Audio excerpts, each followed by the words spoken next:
Ky rrëfim vjen nga një antar I kanalit tonë dhe ne e zgjodhem si tregimin e radhës.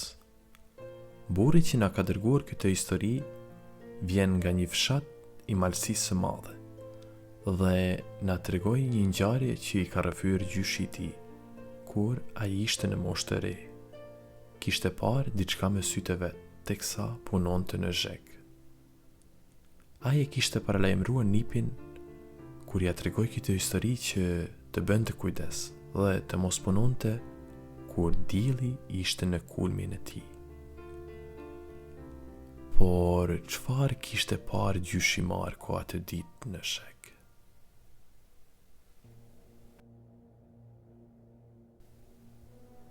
Ishte një ditë vere dhe ishte ditë shumë e nxehtë. U zgjova herët në mëngjes, pasi më duhej të shkoja për të punuar tokën. Babai ishte pak I semor dhe nuk mund të vinte me mua. Nëna më tha që të mos shkoja vetëm në atë vap ta lija për një ditë tjetër. Por ajo punë nuk priste pasi kishim edhe shumë punë tjera në fshat për të kryer. Por unë kem gula. Nëna më përgatiti pak bukë dhe ma mbushi një shishe me ujë. Unë e mora kalin dhe unë nisa në drejtim të tokës. I nxehti ishte më I madh se kur më parë. Atë ditë, ndryshe nga ditët e tjera, nuk kishin dalë shumë njerëz për të punuar. Bërrita tek puna dhe fillova të punoja. Kaloi një kohë, bëra shumë punë dhe u ula për të ngrënë bukë. Piva pak ujë dhe u çova përsëri. Nuk pushova shumë, por nxehtësia ishte përvluese. Me diqte kokën dhe isha djersitur komplet. Papritur kaloi një grua rreth të 50-tave, të cilën nuk e kisha parë më parë dhe nuk e njihja. Unë dal pranë një guri me shikonte teksa po punoja dhe me foli. Puna e mbarë, o djalë. Çfarë të mire të ka bërë të dalesh të punosh tokën në këtë zheg? A nuk e shes se dielli po djeg edhe gurin sot? E shikova me habi, ishte e veshur me rroba të vjetra, por të pastra. Me shikonte në sy dhe priste përgjigjen time. Mirdita loke, po punoj se duhet, s'kam që të bëj. Por ajo më ktheu me një zë ndryshe. Toka nuk I do njerëzit mbi vete në këtë vapë. Papritur filloi të merrte një formë tjetër, sikur I dolen krah, fluturoi në drejtim të diellit dhe u zhduk duke u qeshur.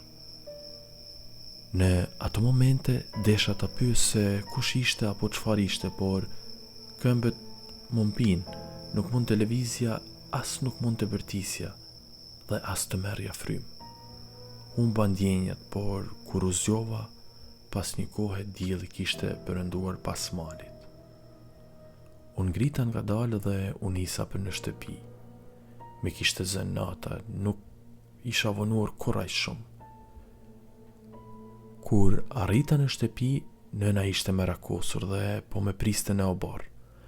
Me pyeti pse isha vonuar, por unë nuk I tregova asaj se çfarë kisha parë. Nuk guxoja t'i tregoja askujt sepse do me quenin të çmendur. Por më mirë t'i kisha treguar që në atë moment.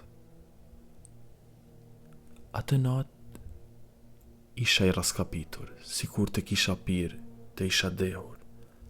Erdhi koha për të fjetur, por në mesnat ajo plak u shfaq në ëndër.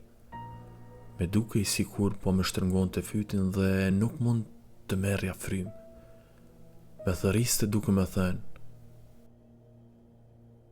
O, Marko, dil e punoje tokën.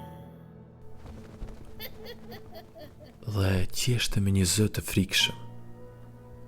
Çdo natë pas asaj ngjarje ndërroja të njëjtën gjë.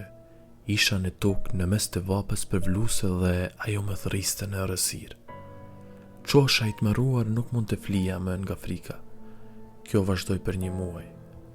Nëna me kishte vënë re se diçka nuk ishte në rregull me mua. Çdo ditë bëhesha më i heshtur, më i lodhur dhe netët i kaloja zgjuar. Një mëngjes ajo më pyeti dhe më pa drejt në sy.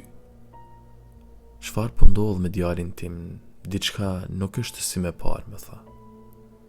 Nuk kisha me forcë ta mbaja brenda vetes atë që më kishte ndodhur.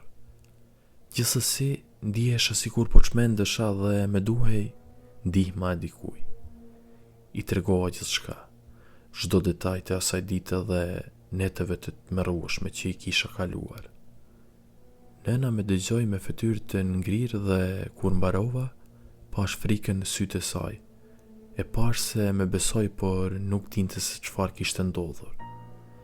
E thirri babain dhe i tregoi edhe atij. Ata shkuan në një cep të odës dhe biseduan diçka. Si ta kishin kuptuar që diçka keqe më kishte ndodhur. Pastaj vendosen të më çonin te një plak i fshatit. Një njeri që dinte shumë për gjëra që të tjerët nuk i besonin. Nuk kisha zgjidhje tjetër. U bëm gati dhe u nisem me një herë. Kur mbërritem, plaku më priti me një qetësi, sikur e dinte pse kishim ardhur. Sa po ula përballë tij, fillova t'ia tregoja gjithçka nga fillimi. Ai më dëgjoi me vëmendje. Pa më ndërprer asnjëherë dhe pastaj më shikoi drejt në sy dhe më tha: "A nuk e di se nuk duhet të dalësh dhe të punosh vetëm në shek? A nuk të kanë treguar prindërit o djalë?" Pastaj kërkoi që unë dhe nëna të dilnim jashtë. Vetëm babai duhej të qëndronte brenda. Nuk e di çfarë folën, por kur babai doli, ishte i heshtur, më shumë se kur më parë. Nuk tha asnjë fjalë derisa mbërritem në shtëpi. Sa po mbërritem në shtëpi, ai mori rrugën për tek toka ku kisha punuar atë ditë.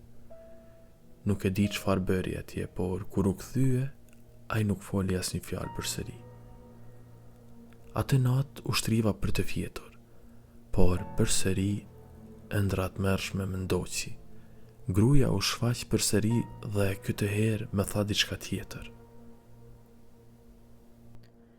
Fati yt ishte që të shpëtoje kësaj radhe. Ndryshe nga netët e tjera, kësaj radhe nuk u zgjova i tmerruar. Ishte sikur trupi im e dinte se diçka kishte ndryshuar. Në mëngjes, sa po e pash babain, e pyeta me një herë: "Çfarë të tha plaku, o baba? Çfarë ndodhi atje?"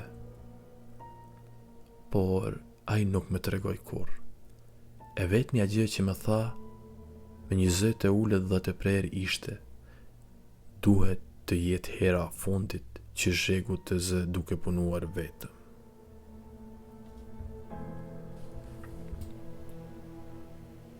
Faleminderit që na ndiqni. Për më shumë video si këto, ju lutem bëni like dhe subscribe kanalin ton në YouTube. Miropafshim në tregimin e radhës.